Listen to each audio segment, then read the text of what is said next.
बच्चों, आज संस्कृत की कक्षा में हम लोग पाठ 6 पढ़ेंगे। षष्ठः पाठः, जिसका नाम है समुद्र तटः।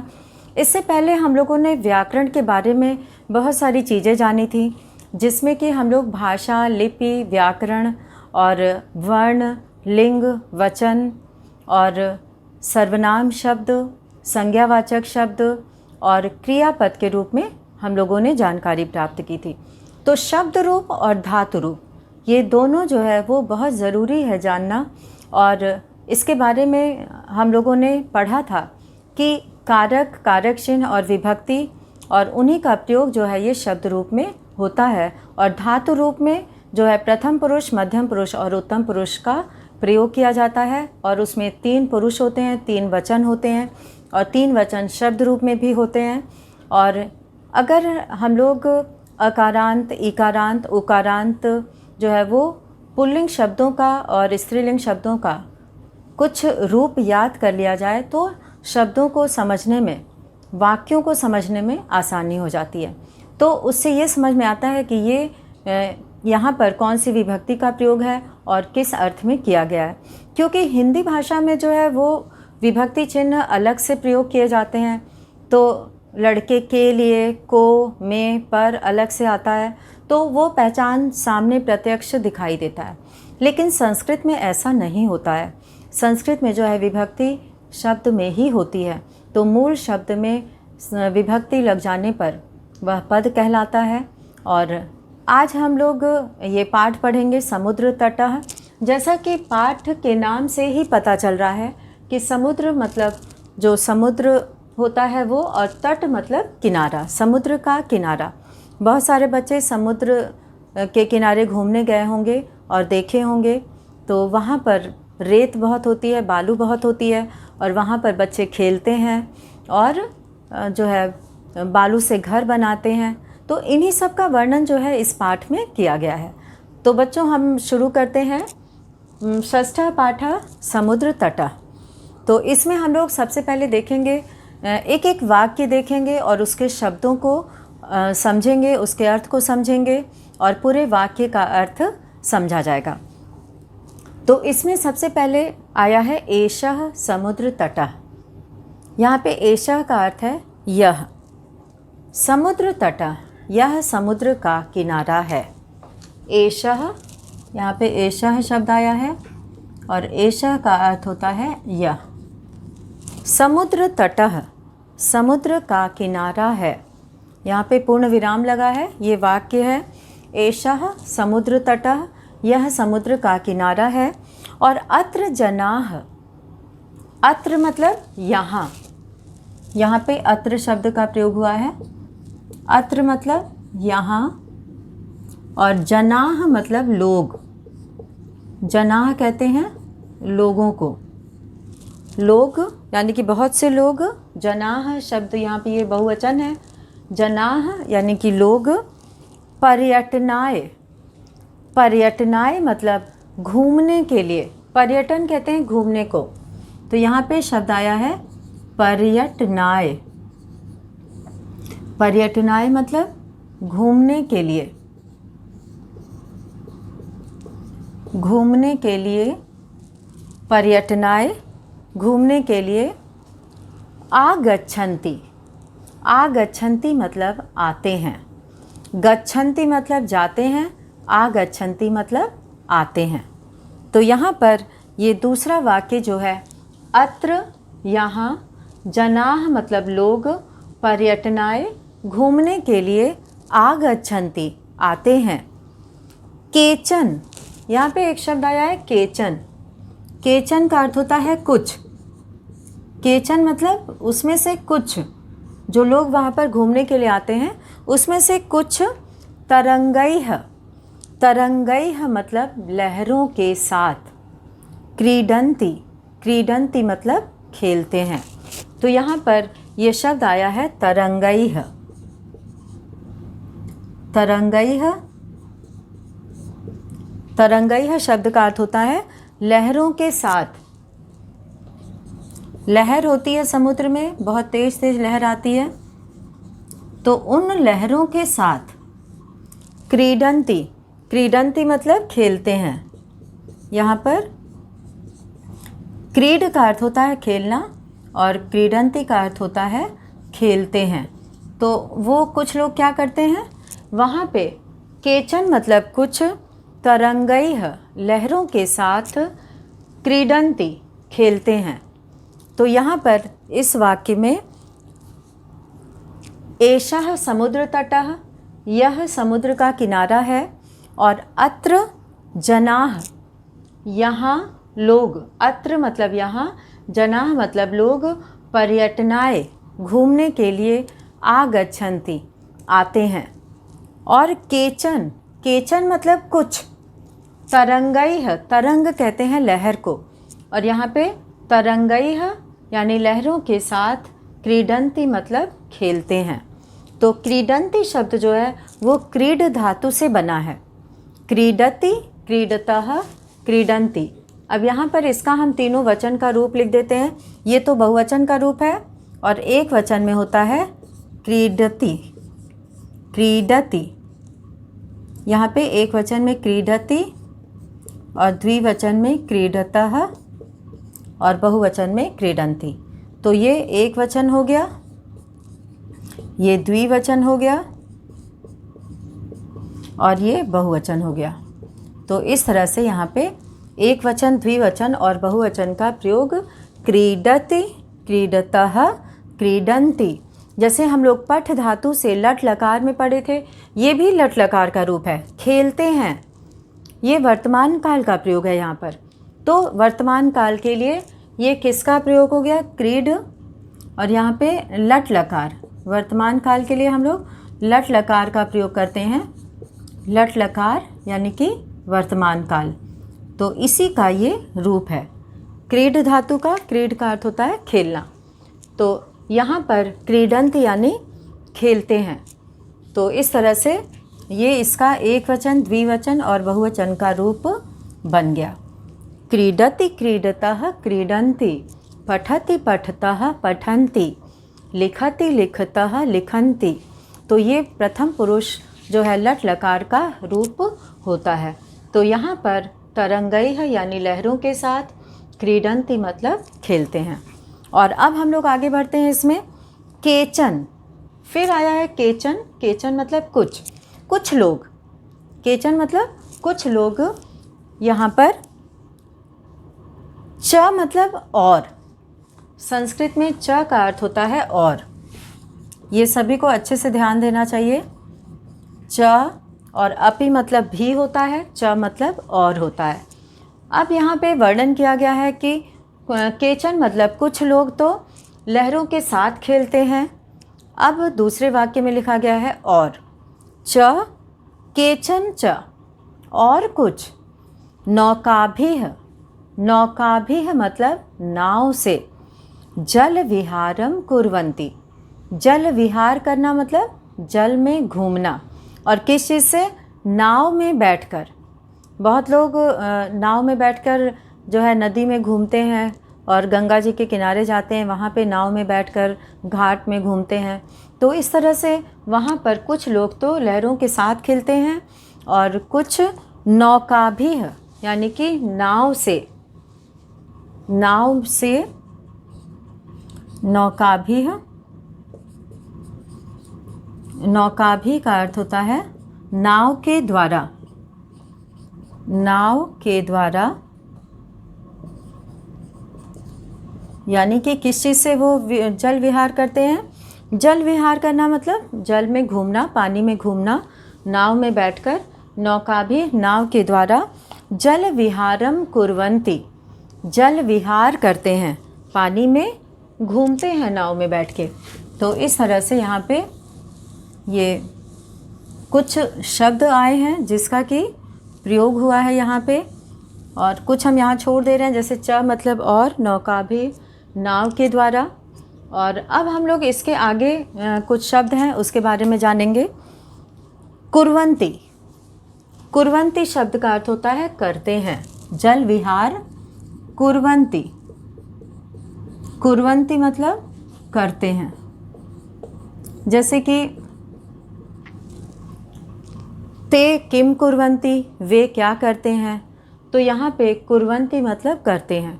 करोति कुरुतः, कुर्वन्ति ये रूप बनता है, तो कुर्वन्ति का अर्थ होता है करते हैं। तो यहाँ पर कुछ लोग नौकाभिः, नाव में बैठकर, नाव के द्वारा जल विहारम कुर्वन्ति, जल विहार करते हैं। तेषु केचन, तेषु मतलब उनमें, यहाँ पे तेषु शब्द आया है, तेषु यानी कि उनमें, यानी कि वहाँ पर जो लोग आए हुए हैं उनमें से, तेषु उनमें, केचन, केचन मतलब कुछ लोग, कंदुकेन क्रीडन्ति, कंदुकेन मतलब गेंद से, यहाँ पे ये शब्द आया है कंदुकेन, और कंदुकेन का अर्थ होता है गेंद से। कंदुकेन गेंद से जो है वो क्रीडन्ति, क्रीडन्ति मतलब खेलते हैं। ये शब्द फिर से आया है, इससे पहले भी आया था कि केचन तरंगैः क्रीडन्ति, कुछ लोग लहरों के साथ खेलते हैं। और केचन च, और कुछ नौकाभिः, नाव से जल विहारम कुर्वन्ति, जल विहार करते हैं। कहने का मतलब है कि वो जल में, नाव में बैठकर घूमते हैं। और तेषु केचन कंदुकेन क्रीडन्ति, और उनमें से केचन मतलब कुछ लोग, कंदुकेन गेंद से, क्रीडन्ति मतलब खेलते हैं। और अब आगे ये अब हम लोग पढ़ेंगे बालिकाः। अब बालिकाः में कौन सा वचन है, तो ये स्त्रीलिंग का रूप है बालिकाः, जिसमें कि बालिका एक वचन में बनता है। ये शब्द रूप जो है वो इसी तरह से वाक्यों में प्रयोग किया जाता है, जो विभक्ति होती है। अब ये जो है कर्ता कारक प्रथमा विभक्ति का बहुवचन है, कर्ता कारक प्रथमा विभक्ति बहुवचन। सभी बच्चे ध्यान देंगे, क्योंकि रूप जो है वो ऐसे ही याद हो जाएगा धीरे धीरे, कि कर्ता में प्रथमा विभक्ति होती है, कर्ता कारक होता है प्रथमा विभक्ति, और कर्ता के लिए प्रयोग किया जाता है। तो यहाँ पे बालिका जो है वो कर्ता है, तो बालिका शब्द ये एक वचन है, बालिके द्विवचन हो जाएगा। हम लोग यहाँ पे कुछ कुछ शब्दों को सीखते जाएंगे कि अलग अलग वचन में वो प्रथमा विभक्ति में कैसे बनता है। तो बालिका, बालिके, बालिकाः, ये स्त्रीलिंग का रूप है बालिकाः। और इसी तरह से लता, लते, लताः, गीता, गीते, गीताः। तो यहाँ पे ये स्त्रीलिंग शब्द का रूप एक वचन, द्विवचन और बहुवचन में बना है। तो ये यहाँ पे जो शब्द प्रयोग हुआ है उसमें जो है आया है जो वाक्य में बालिकाः, यानी कि बहुवचन है, लड़कियाँ। बालकाः च, और लड़के।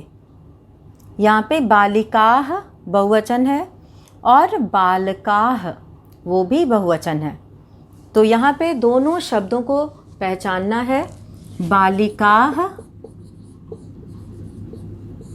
लड़कियाँ, ये प्रथमा विभक्ति का बहुवचन का रूप है लड़कियाँ। और बालकाः, बालकाः यानी कि लड़के।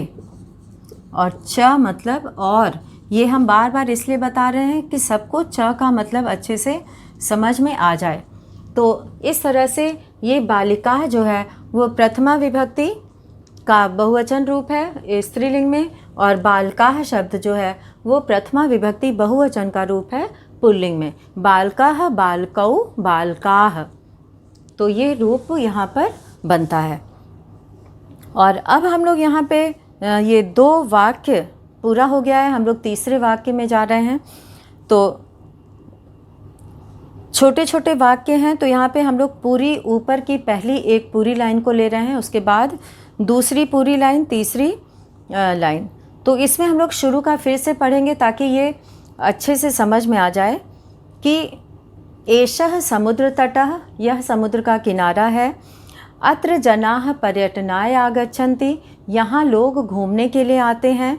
केचन कुछ तरंगैः क्रीडन्ति, कुछ लहरों के साथ खेलते हैं। केचन च और कुछ नौकाभिः जल विहारम कुर्वन्ति, नौका यानी नाव से जल विहार करते हैं, पानी में घूमते हैं। तेषु केचन और उनमें कुछ कंदुकेन क्रीडन्ति, गेंद से खेलते हैं। कंदुकेन मतलब गेंद से, ये तृतीया विभक्ति एक वचन है। बालकेन यहाँ पे कंदुकेन, कंदुकेन यहाँ पे कंदुकम शब्द होता है गेंद जिसको कहते हैं, और यहाँ पे गेंद से इसका अर्थ है तृतीया विभक्ति एक वचन का रूप है ये। और कुछ लोग गेंद से क्रीडन्ति मतलब खेलते हैं। अब हम लोग आगे की लाइन देखेंगे। बालिकाः बालकाः च, लड़कियाँ और लड़के। बालुका गृहम रचयन्ति, बालुका, बालुका गृहम मतलब बालू का घर। यहाँ पे एक शब्द आया है बालुका गृहम। बालुका गृहम का अर्थ होता है बालू का घर। तो यहाँ पे हम लोग देखेंगे कि बालुका गृहम यानी कि बालू का घर जो है वो कुछ लड़के और लड़कियाँ यहाँ पे बालू से, बालू का घर यानी उसको घरौंदा भी कहते हैं। बचपन में सभी कहीं भी अगर बालू दिखाई दे जाए तो वहाँ पर उसमें थोड़ा अगर सूखा रहता है तो थोड़ा पानी डाल के बच्चे उससे घर बहुत अच्छा बनाते हैं और उसमें जो है वो उससे खेलते हैं और घर को बनाते हैं। तो बालू का गृहम का अर्थ हो गया बालू का घर। तो कुछ जो है वो लड़के और लड़कियाँ बालू का गृहम रचयन्ति, बालू का घर रचयन्ति। रचयन्ति शब्द यहाँ पर आया है। रचयन्ति का अर्थ होता है बनाते हैं। रचयन्ति मतलब बनाते हैं, रचना करना अर्थात बनाना। तो यहाँ पे जो शब्द आया है रचयन्ति रच धातु से बना है। जैसे पठन्ति शब्द पठ धातु से बनता है, वैसे ही रचयन्ति शब्द रच धातु से बनता है, जिसका अर्थ होता है बनाना, रचना करना, बनाना। तो कुछ लड़के और लड़कियां बालू से बालू का घर बनाते हैं। बालू का भी यानी कि बालू से बालू का गृहम रचयन्ति, बालू का घर रचयन्ति मतलब बनाते हैं। मध्य मध्य, मध्य मध्य बीच बीच में, यहाँ पे ये शब्द आया है बीच बीच में, यानी कि समुद्र के किनारे तो लहरें भी आती हैं। तो मध्य मध्य यहाँ पे ये शब्द आया है मध्य मध्य, बीच बीच में क्या होता है ये अभी बताया जाएगा कि मध्य का अर्थ होता है बीच, बीच बीच में यानी कि कुछ कुछ समय के अंतराल पे, कुछ कुछ समय के बाद, बीच बीच में जब वो बालू का घर बनाते हैं तो मध्य मध्य बीच बीच में तरंगाह, तरंगाह मतलब लहरें। बालू का गृहम प्रवाहयन्ति, बालू का गृहम, बालू का गृहम मतलब बालू का घर। प्रवाहयन्ति, प्रवाहयन्ति मतलब बहा ले जाते हैं। यहाँ पे बालू का गृहम बीच बीच में लहरें जो है बालू के घर को प्रवाहयन्ति मतलब बहा ले जाती हैं। तो यहाँ पे बालू का गृहम का अर्थ सभी को मालूम है बालू का घर, और प्रवाहयन्ति शब्द आया है प्रवाहयन्ति, प्रवाहयन्ति मतलब बहा ले जाते हैं। प्रवाह करना मतलब बहाना। तो प्रवाहयन्ति मतलब वो लहरें आती हैं और बालू का घर पूरा बहा कर ले जाती हैं, यानी कि उनकी लहरों के साथ ही वो फिर से बालू की तरह बन जाता है और वो घर जो है वो मिट जाता है। तो इस तरह से लड़के और लड़कियां बालू का भी बालिका गृहम रचयन्ति, बालू से बालू का घर बनाते हैं। बालू का भी यहाँ पे एषा क्रीडा प्रचलति एव, एषा क्रीडा यह खेल, क्रीडा कहते हैं खेल को, क्रीडा मतलब खेल, क्रीडा कहा जाता है खेल को, जो खेल होता है। एषा क्रीडा यह खेल प्रचलति एव प्रसिद्ध है। प्रचलति, प्रचलति मतलब प्रसिद्ध, प्रचलित है। प्रचलति, यहाँ पे प्रचलति का प्रयोग है, प्रचलित नहीं, ये तो हिंदी का शब्द हो जाएगा। प्रचलति का प्रयोग किया गया है। प्रचलति मतलब प्रसिद्ध। तो इस तरह से यह क्रीड़ा मतलब खेल प्रचलति एव प्रसिद्ध ही है, कि ऐसा वहाँ पर ज़्यादातर होता है। जो बच्चे होते हैं वहाँ पे बालू से बालू का घर बनाते हैं और बीच बीच में लहरें आती हैं और उसे जो है वो बहा कर ले जाती हैं। और समुद्र तटा है। अब यहाँ पर एक प्रयोग हुआ है एषा। इससे पहले शब्द आया था एषा, अब यहाँ पर आया है एषा। एषा मतलब यह। यहाँ पे एषा जो है वो स्त्रीलिंग का रूप है और एषः जो है वो पुल्लिंग के लिए प्रयोग किया जाता है। एषः और एषा। एषा मतलब यह। और इसमें अब हम लोग देखेंगे कि आगे क्या होता है। तो यहाँ पर समुद्र तटाह, समुद्र का किनारा, न केवलम, न केवलम मतलब न केवल, पर्यटन स्थानानि, पर्यटन स्थानानि मतलब घूमने की जगह, पर्यटन स्थानानि, यहाँ पे ये शब्द हम लोग लिखेंगे पर्यटन, पर्यटन स्थानानि यानी कि घूमने की जगह, पर्यटन स्थानानि घूमने की, घूमने का स्थान, घूमने का स्थान जहाँ पे कि बहुत अच्छी अच्छी चीज़ें हों, जो कि सुंदर लगता हो और वहाँ पे तरह तरह की चीज़ें हों देखने की, तो उसे जो है वो पर्यटन यानी घूमने का स्थान जो है कहा जाता है। तो यहाँ पर समुद्र के किनारे न केवलम पर्यटन स्थानानि, न केवल घूमने की जगह होती है, अत्र मत्स्य जीविनः अपि, अपि मतलब भी, अत्र मतलब यहाँ, और मत्स्य जीविनः, मत्स्य जीविनः का अर्थ होता है मछुआरे। मत्स्य जीविनः मतलब मछुआरे, मछुआरे जो कि वहाँ पर मछलियाँ पकड़ने का काम करते हैं और वही उनका जीविकोपार्जन होता है, उसी से वो अपना जो है जीवन चलाते हैं, अपना खर्च निकालते हैं। तो यहाँ पर एक शब्द आया है अत्र मत्स्य जीविनः अपि, यहाँ पर मत्स्य, मत्स्य जीविनः, मत्स्य जीविनः का अर्थ होता है मछुआरे। मछुआरे, मछुआरे जो है जो कि मछलियाँ पकड़ने का कार्य करते हैं।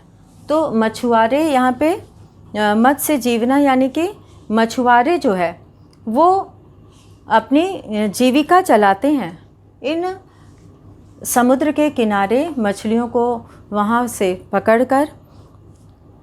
अत्र मतलब यहाँ, मत्स्य जीविना मछुआरे, अपि मतलब भी, यहाँ पे अपि शब्द आया है, अपि का अर्थ होता है भी। ये कुछ ऐसे शब्द हैं जो हमेशा ही पाठ में आते हैं और अभी, तो ये अपि कहते हैं भी को।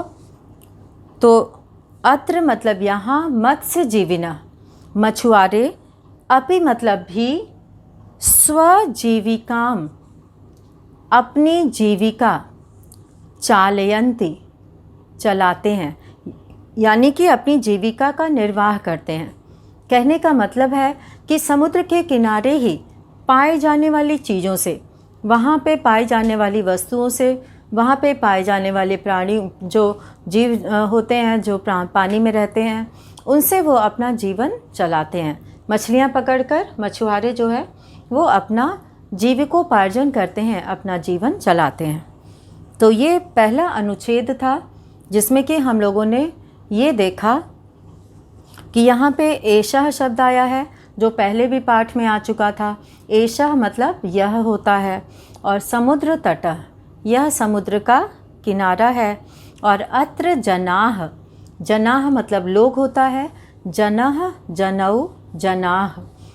तो ये एक वचन में जनः होता है, द्विवचन में जनौ होता है और बहुवचन में जना होता है। तो पर्यटनाय मतलब घूमने के लिए, आगच्छन्ति मतलब आते हैं। तो यहाँ पे गच्छन्ति मतलब जाते हैं, आगच्छन्ति मतलब आते हैं। और केचन तरंगैः क्रीडन्ति, केचन मतलब कुछ लोग लहरों के साथ, तरंग मतलब लहर, लहरों के साथ क्रीडन्ति खेलते हैं। और केचन च और कुछ लोग नौकाभिः नाव से जल विहारम कुर्वन्ति, जल विहार कुर्वन्ति मतलब करते हैं। और तेषु केचन कंदुकेन क्रीडन्ति, और उनमें से कुछ गेंद से, कंदुकेन मतलब गेंद से, क्रीडन्ति मतलब खेलते हैं। और बालिकाः बालकाः च, अब इस वाक्य में स्त्रीलिंग की बालिकाः का प्रयोग हुआ है, बहुवचन का प्रथमा का, और पुल्लिंग के अकारांत पुल्लिंग का बालकाः का रूप प्रयोग हुआ है। तो बालकाः का प्रयोग जो है वो बालकः, बालकौ, बालकाः जो है यहाँ पे प्रयोग हुआ है। प्रथमा विभक्ति कर्ता कारक जो है बहुवचन का यहाँ प्रयोग हुआ है। और बालकाः में अकारांत पुल्लिंग है, और यहाँ बालिकाः में जो है वो स्त्रीलिंग का रूप है, आकारांत स्त्रीलिंग है, और प्रथमा विभक्ति बहुवचन का रूप है। तो इस तरह से जो रूप हम लोगों ने व्याकरण में पढ़ा था, तो उसी का प्रयोग यहाँ वाक्य में दिख रहा है। और यहाँ पे बहुत सारे शब्द भी आए हैं, जैसे कि जल विहारम, जल विहार करना, ये जो है हिंदी में भी प्रयोग होता है और जल विहार करते हैं। और इसी तरह से बालुकाभिः, बालुकाभिः में जो है वो तृतीया विभक्ति बहुवचन का प्रयोग हुआ है। बालुका गृहम, बालू का घर, रचयन्ति मतलब बनाते हैं, तो रच धातु का प्रयोग हुआ है यहाँ पे। और गम धातु का प्रयोग हुआ है, गम से गच्छति, गच्छतः, गच्छन्ति रूप बनता है, और आ उपसर्ग लग जाने से आगच्छन्ति आते हैं। और इसी तरह से यहाँ पे मध्ये मध्ये तरंगाः, तरंगाः शब्द भी बहुवचन का प्रयोग है। और बालुका गृहम, यहाँ पे गृहम शब्द जो है वो नपुंसक लिंग का है, और इसका रूप चलता है गृहम, गृहे, गृहाणि। तो यहाँ पे हम लोग बालुका यानी कि बालू का घर की विशेषता क्या है कि वो बालू का घर है। तो बालुका गृहम, और गृहम शब्द में एक वचन है, गृहम, गृहे, गृहाणि। और प्रवाहयन्ति, प्रवाहयन्ति का अर्थ होता है प्रवाह, बहा ले जाना। तो एषा मतलब यह, ये क्रीड़ा के लिए प्रयोग हुआ है एषा का। और प्रचलति एव यानी कि प्रचलित है। और समुद्र तटाः, तट कहते हैं किनारे को, और समुद्र तटाः मतलब समुद्रों के, समुद्र के किनारों पर। न केवलम, न केवल पर्यटन स्थानानि, केवल पर्यटन स्थान ही नहीं होता है। यहाँ कहने का मतलब ये है कि समुद्र के किनारे केवल घूमने का स्थान नहीं होता है, वहाँ पे लोग, बहुत लोग घूमने जाते हैं, समय बिताते हैं और खेलते हैं। तो घूमने का स्थान केवल नहीं होता है, कि ये कहने का मतलब ये है कि वहाँ पर रहने वाले लोग जो है उसी से अपनी जीविका भी चलाते हैं, अपना जीवन जो है, अपने जीवन का खर्च जो है वो वहाँ से निकालते हैं। तो वहाँ मछलियाँ पकड़कर और बहुत सारी चीज़ें हैं जो उनका व्यवसाय होता है, और उसी से वो अपनी कमाई करते हैं, जीविका चलाते हैं। तो इस तरह से यहाँ पे मत्स्यजीविनः यानी कि मछुआरे जो मछलियाँ पकड़ने का कार्य करते हैं। तो बच्चों, इस तरह से जैसा कि यहाँ पे चित्र भी बना हुआ है, और चित्र में भी हम लोग देख रहे हैं कि बच्चे जो है वो बालू से घर बना रहे हैं, और कुछ बच्चे खेल रहे हैं, उनके हाथ में गेंद भी है, और लड़कियाँ भी हैं, लड़के भी हैं, और बड़े भी हैं। तो इस तरह से यहाँ पे वो जो घर बनाते हैं, यहाँ की लहरें जो है समुद्र की, उनके घरों को बहा ले जाती हैं, और वो फिर से वहाँ पे घर बनाकर खेलते हैं। तो प्रथम अनुच्छेद में हम लोगों ने बहुत सारे शब्दों के बारे में जाना, और अब दूसरे अनुच्छेद को हम लोग अगले वीडियो में पढ़ेंगे, और साथ साथ में हम लोग व्याकरण से संबंधित शब्दों को जो है वो शब्दों में निहित जो विभक्ति है, जो वचन है, जो पुरुष है, और जो मूल धातु है, उसके बारे में भी हम लोग जानेंगे कि वो किस लकार का है और किस पुरुष और किस वचन का है। अब जैसे कि यहाँ पे गच्छन्ति शब्द है, ये गच्छन्ति शब्द जो है आगच्छन्ति, यहाँ पे आगच्छन्ति शब्द आया है। आगच्छन्ति का अर्थ होता है आते हैं, इसका अर्थ होता है आते हैं।